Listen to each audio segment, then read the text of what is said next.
এক সাক্ষাৎকারে এমন দাবি করেন তার ছেলে সজীব ওয়াজেদ জয়।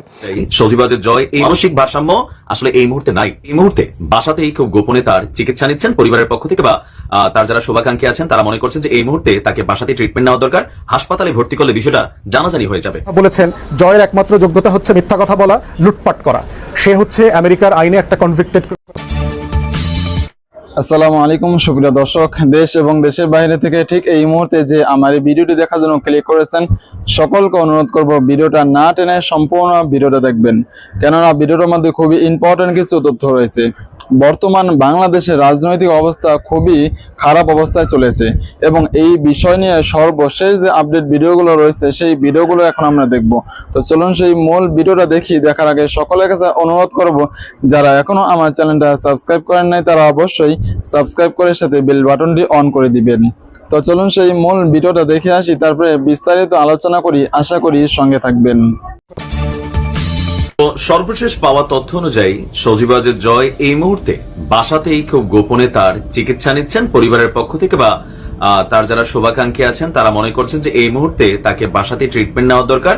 হাসপাতালে ভর্তি করলে বিষয়টা জানাজানি হয়ে যাবে। আমার মনে হয় যে শুধু সজীব ওয়াজেদ জয় না, যে এই মুহূর্তে প্রতিদিন সকালে ঘুম ভাঙলে আওয়ামী লীগের অসংখ্য নেতাকর্মী তারা ঘুম থেকে ওইটা ভুলেই যায় সরকার যে তাদের নাই। এটা বাস্তবতা।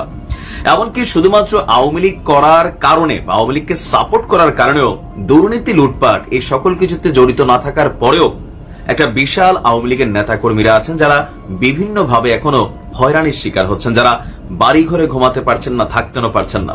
এরই মাঝখানে সজীব ওয়াজেদ জয়ের এমন কর্মকাণ্ড স্পষ্ট প্রকাশ করে তার মানসিক ভারসাম্য আসলে এই মুহূর্তে নাই।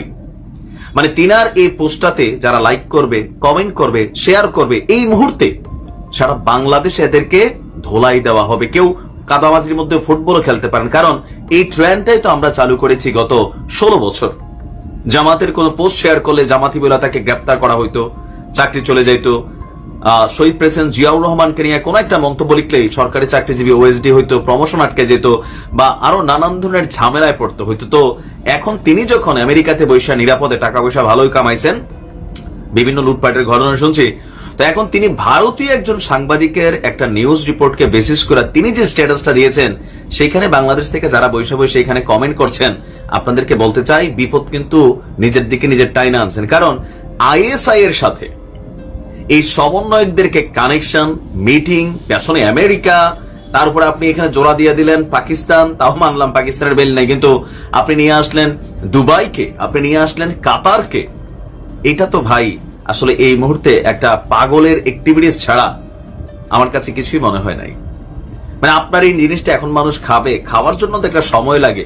আপনি অতি নগদে যে অ্যাক্টিভিটিস গুলা করছেন, হ্যাঁ আচ্ছা, রিপোর্টটা কি দিয়েছেন? তিনি তার ফেসবুকে একটা স্ট্যাটাস দিয়েছেন, তবে তিনি যে সাংবাদিকের মানে এই নিউজটা শেয়ার করেছেন, নর্থ ইস্ট নিউজ, আর এই সাংবাদিক যিনি এটা রিপোর্ট করেছেন চন্দন নন্দী, তার সম্পর্কে ঘাটতে গিয়ে আমি যতটুকু পেলাম, চন্দন নন্দী হচ্ছে একজন সিনিয়র সাংবাদিক বেসড ইন নিউ দিল্লি, যিনি নর্থ ইস্ট নিউজের মধ্যে এই নিউজটা প্রকাশ করেছেন। তো কি নিউজ আসেন। সজীব ওয়াজেদ জয় তার প্রোফাইলে ইংরেজিতে লিখেছেন, আগে ইংরেজি লেখা বন্ধ করে বাংলা লেখেন, কারণ আপনাদের যারা ফ্যান ফলোয়ার খুব বেশি, আমরা সবাই এতটা শিক্ষিত না, মানুষকে বুঝাতে গেলে বাংলায় লেখেন, ঠিক আছে? তো কি লিখছে? Interesting report by senior journalist Chandan Nandi. মানে চন্দন নন্দীর খুবই একটা আকর্ষণীয় বা মজাদার report. Who has been following political events in Bangladesh for a long time, যিনি বাংলাদেশের রাজনীতি নিয়ে দীর্ঘদিন যাবৎ কি বলে যে পর্যবেক্ষণ করছিলেন, এরপর রিপোর্টটা লিখছেন। রিপোর্টটা কি আবার আসেন। বাংলাদেশের স্টুডেন্টস মুভমেন্টস কোঅর্ডিনেটরস, যারা এই আন্দোলনের সমন্বয়করা ছিলেন, মেট আইএসআই, যে জঙ্গি গোষ্ঠী আইএস এর সাথে সাক্ষাৎ করছে। কখন, কার মাধ্যমে?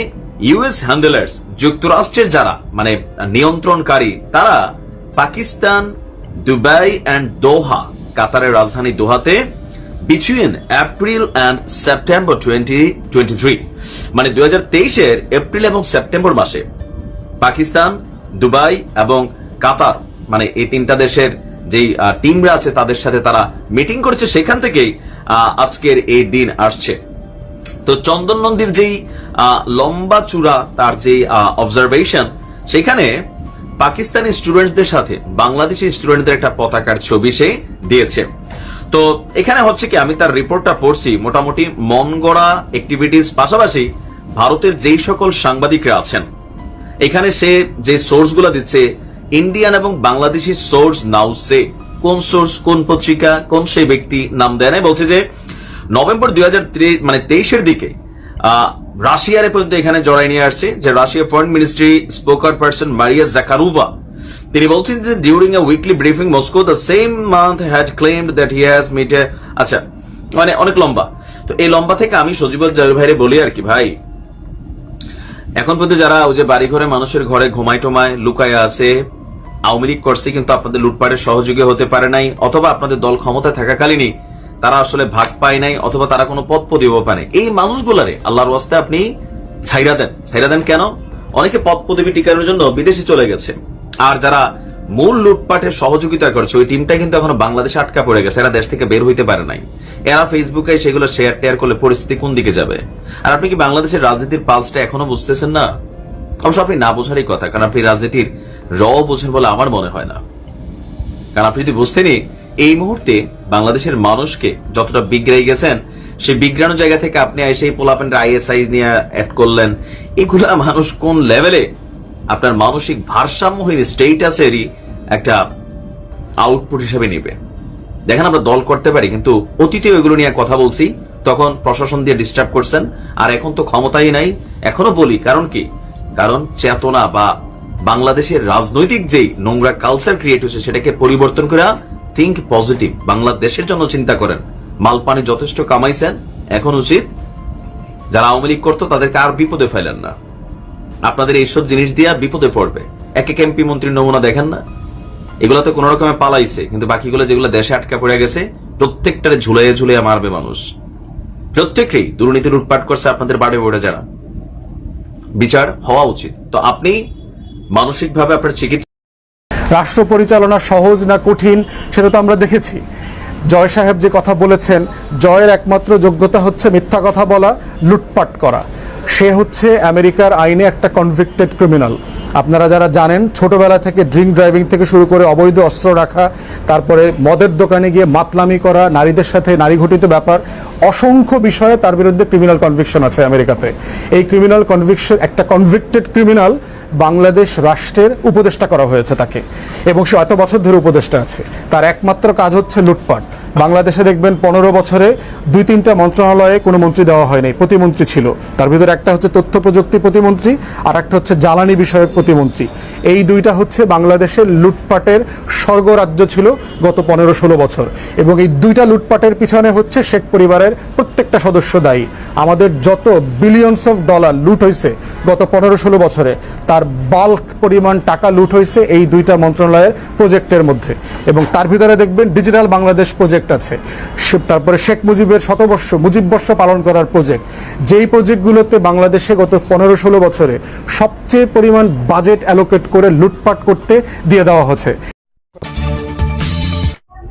ভিডিওটা দেখার জন্য অনেক অনেক ধন্যবাদ। ভিডিও সম্পর্কে আপনার কি মতামত সেটা অবশ্যই কমেন্ট বক্সে কমেন্ট করে জানাবেন। ভিডিওটা অবশ্যই লাইক করবেন, যদি পারেন ভিডিও সম্পর্কে প্লিজ 2টা লাইন কমেন্ট করে জানাবেন, আর অবশ্যই ভিডিওটা শেয়ার করে দিবেন। আর আপনি যদি আমার চ্যানেল নতুন হয়ে থাকেন তাহলে অবশ্যই চ্যানেলটা সাবস্ক্রাইব করার সাথে বেল বাটনটি অন করে দিবেন, যাতে করে প্রত্যেক মুহূর্তের আপডেট ভিডিও আপনাদের কাছে আমি পৌঁছাতে পারি। ভালো থাকবেন, সুস্থ থাকবেন, দেখা হবে কোনো নেক্সট ভিডিওতে। আল্লাহ হাফেজ। সো গাইস, ভিডিওটি ভালো লেগে থাকলে একটা লাইক করবেন, অবশ্যই কমেন্ট করে জানাবেন ভিডিওটি কেমন হয়েছে। আর হ্যাঁ, আপনি যদি আমার চ্যানেল নতুন হয়ে থাকেন তাহলে অবশ্যই নিচে দিয়ে সাবস্ক্রাইব করবেন। আর এই পাশে যে ভিডিওগুলো দেখতে পাচ্ছেন তো অবশ্যই দেখবেন এবং এনজয় করবেন। ভালো থাকবেন, সুস্থ থাকবেন এবং সবসময় আমাদের সাথে থাকবেন।